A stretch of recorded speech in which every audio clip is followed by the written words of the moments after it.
I raced on Tuesday, had lower back pain. My left leg is longer than my right leg. I sit a bit odd on the saddle. This left ankle is really bad. Okay. Yeah, it's bad. Sprinting out of a corner, my foot just dived into the floor and then it went like that. I don't think I've ever been that comfortable, so I don't know what is right and wrong. I've got a saddle sore now on this side, like quite up, tight here. I think I've got a problem with my shoes. It's a brand new bike. Literally brand new. Today in the studio we have Lewis. He's a seasoned racer. He raced over in Europe to a really high standard, all the way up to elite level. He took a little bit of a hiatus and now he's back. Racing at Cat 3 and now looking to move up to Cat 2. He's come in with this, his brand new Scott foil for us to optimise. Stay tuned. Let's see if we can get a little bit of power out of Lewis and fix all of his cycling woes. I've got a big inseam. Just still going, 97. Is it pressing up? Maxed out. Right. So Lewis is so tall that our inseam tool doesn't work. Okay. 39, 40, sweet. A little bit of tibial varum, so your tibias or your shin bone's slightly bowed. You're not bow-legged, it's just a trait we need to take into consideration. Your right patella is dropped, so is your right hand. Your left shoulder is dropped though. Okay. Yeah, it's about there, it's looking good. It's quite tight. Yeah. 69, good. Thank you. And if you can, sit up without using your arms for me. Yeah, our right leg does look shorter. Yeah.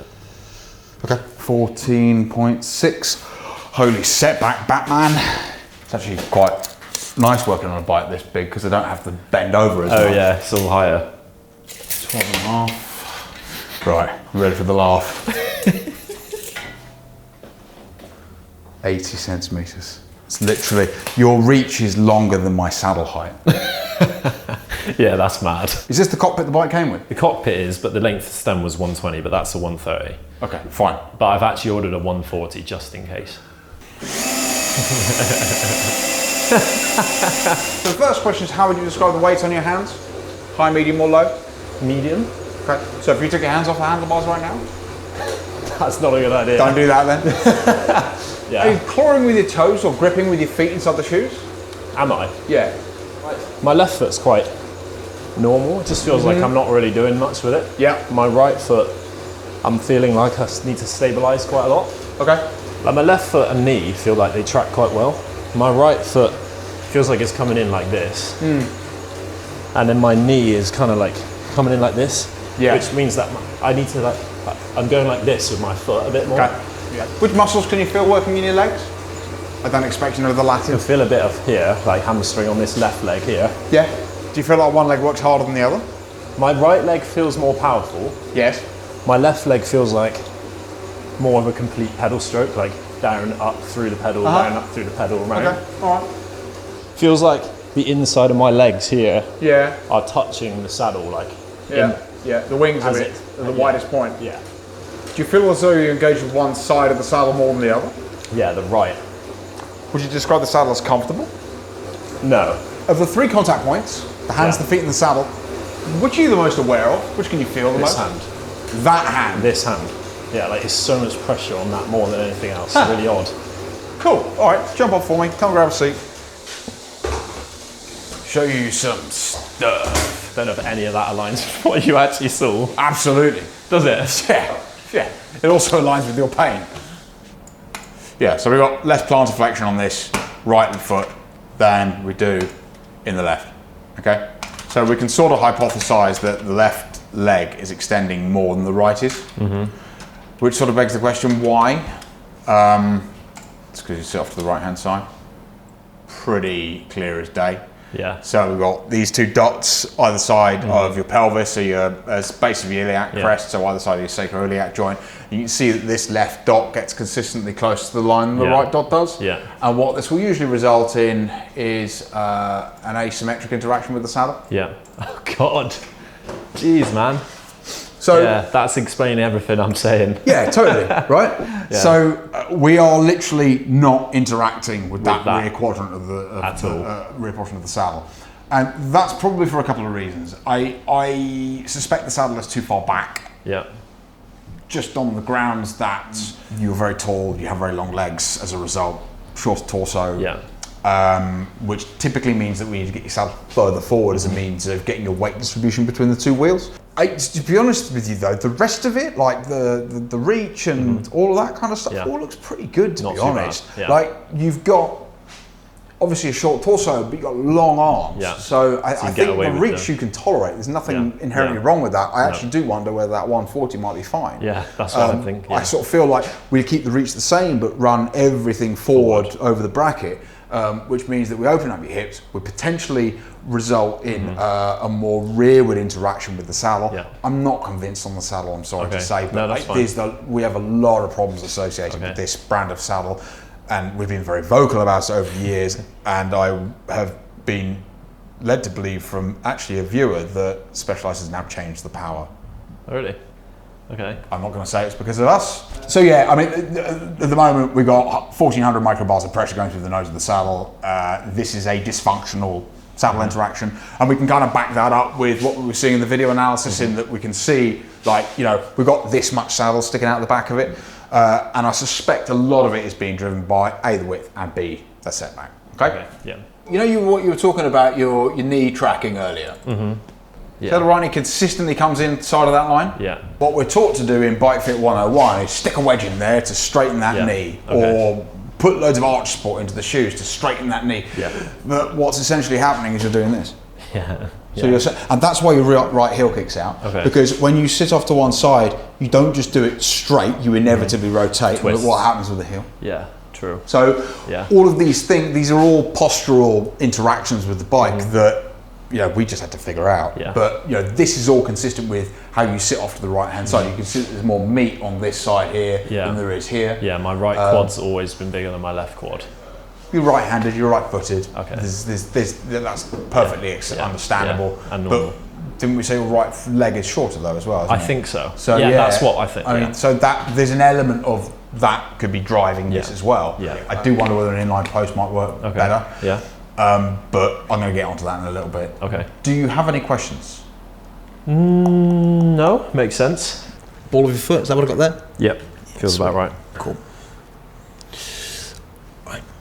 Right, shoes off one, please. These they can go.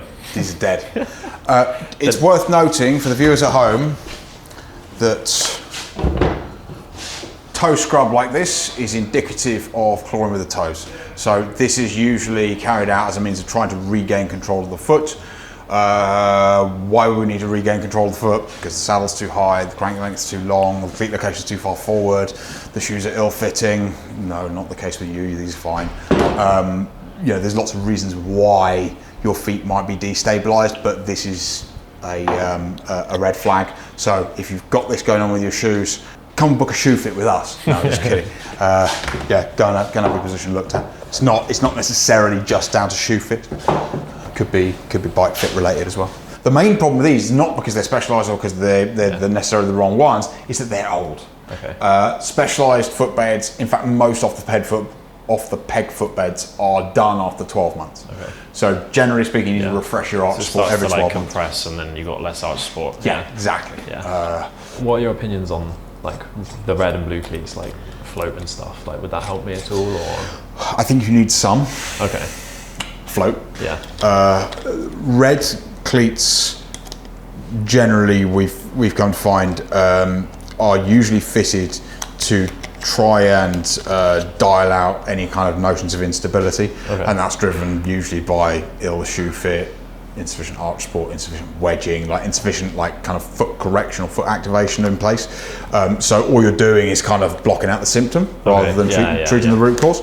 With yellow and blue, they seem to both be fine. It's when you kind of get to like a look red, which has got 9 degrees of float, something like that. Yeah. It feels like you can't skate you've got in flat ice pedals on almost. basically at that point. Yeah. G8, it's a modular footbed. We like these because we can customize them quite easily. Yep. They also have a more rigid heel cup, which means that we can kind of correct the feet a little bit better, whereas with a footbed like this, it doesn't really have a huge amount of support. Yeah. Lovely. I've never had custom insoles ever, so this is going to be. Well, these aren't. I mean, it's sort of semi-custom. Yeah. Give it a blast. See what you think, sir. Definitely more support underneath my foot. The thing to look at here is that hot spot has diminished by 50%. Yeah, that's a massive. Which is a big thing. That's a big deal. Yeah. You know, so we've quite often found that we can reduce pressure. That's interesting. By, well, I've often said it, pressure reduced by 50% just by administering arch support. And all of that is because we've re-established a connection between your brain and your feet, which sounds quite kooky, but I've heard about that before. It's proprioception. My right foot really does feel quite good now. Like, Okay. It's pretty good. Sweet. My left foot, yeah, the front end feels better. There's more support. Towards the back of my foot arch, it feels like there's a bit more of a cavity between like the footbed, like the insole, and where my foot starts. Feels like there's more of a gap. Maybe slightly less arch support on the right shoe now. Yeah, okay. And also my ankle's still hitting the... It's still hitting the crank. Yeah. Right, so jump off again for me. Take both shoes off. Do you know what's please. weird? It's like, it's when I'm pedaling, I have to sort of think about not hitting it on there, so then I end up going like this. Yeah. Try and move it away from there. All right, jump off. Let's increase your stance a bit. Saddle's better. Feet are better. The hands are a bit pressured. Jump off again for me, please.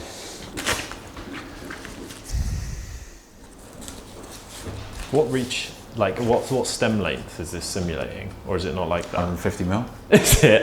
Oh my God. Something like that. I don't even know if you can get that on that. We'll see how we go. Try it for me. 150, Jesus Christ. I don't actually know yet, to be honest with you. That's completely different. This is completely different. This feels like completely different. Like, Can you elaborate on that? just sitting way further back. Yeah. Like less pressure on the front. Yeah. Feels like I'm almost falling off the back of the saddle a bit. Yeah. But that's probably just because I'm not used to sitting back this far.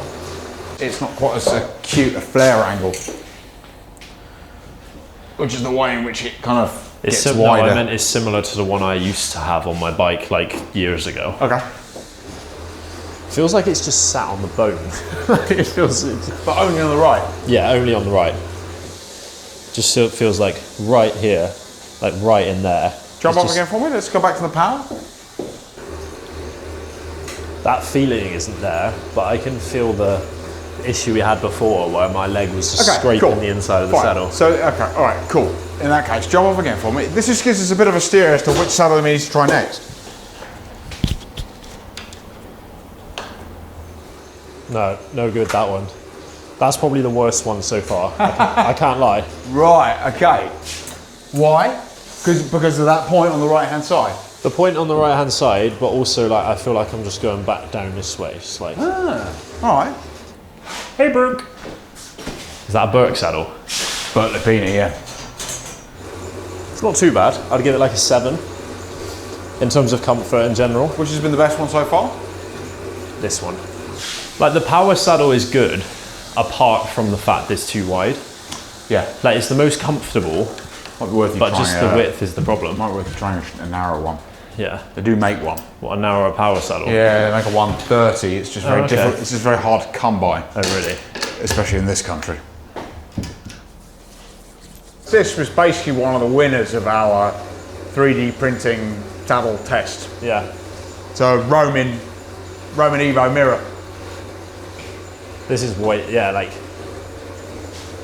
way better. It just is the right one. Yeah, All right, feels there you right. go. See, I'm not anti-specialised. I'll tell you what. Just come down here again for me. So if I buzz you back down again, then do a bit of that. Feels crunched up now. Good, fine.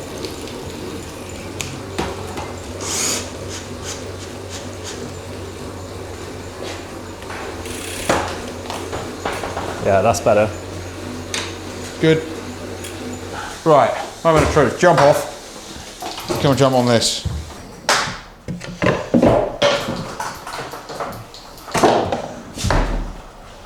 Yeah, definitely more comfortable. The insoles are so much more stable, but that feels nice. Yeah, What's the difference between the two? just it's more stable on here. Definitely more stable. It's just not as comfortable as that saddle. Okay. Can you feel that interaction? Like the wings again? Yeah, it's just like scraping on the inside of my leg. But it's not as bad. It's definitely not as bad as it was. No. Well, your feet are further apart now. We've got a lot more correction, so your shoes. So the lack of, or the reduction in pronation and arch collapse will reduce that wing interaction. Yeah. It feels more stable, that's for sure. Like there's a lot of change in the shoe. Yeah. And it also feels like, I don't know why, it just feels like I'm sat further back, even though maybe I'm not. Well, there's every possibility that just by stabilising the feet, you've improved the saddle interaction. All right, jump off again for me. Let's see where we're at and see what the differences are between the two. I don't think I've touched on this yet, but people built like you, short torso, long legs. I don't believe that the bike industry makes bikes very well for you. Yeah. Because what typically happens is that bikes are scale. So they take, this is my opinion, but they take a 54 centimeter bike and they scale it for big people, which is why you end up with 44 centimeter handlebars, working on the assumption that tall people are very broad. Yeah. Which of course they're not.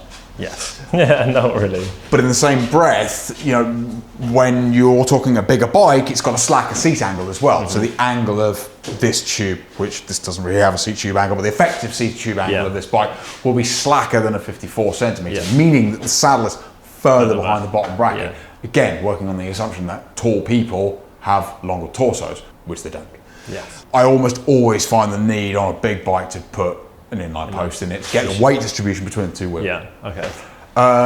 The bike is probably fine. There's nothing wrong with it. Yeah. We have reduced the reach by about, to be honest, we've reduced the reach by about 3 or 4 centimeters, but all of that's come from the back end. True, yeah. So what we're doing, if you put an inline post in it, some saddles far forward on the rails as it'll go, you're off to the races. Yeah. Quite literally. Yeah. And we have lowered the saddle height by 20 mil as well. Okay, yeah.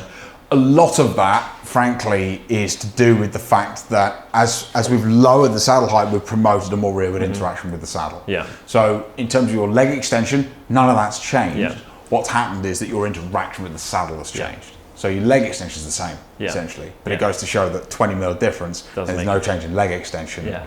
It's all to do with how you're interacting with the saddle. Yeah. So there you have it. Fitted. Lewis, thank you very much for coming. Thank you for watching. If you enjoyed this video, please don't forget to like, comment and subscribe. And we'll see you for the next one.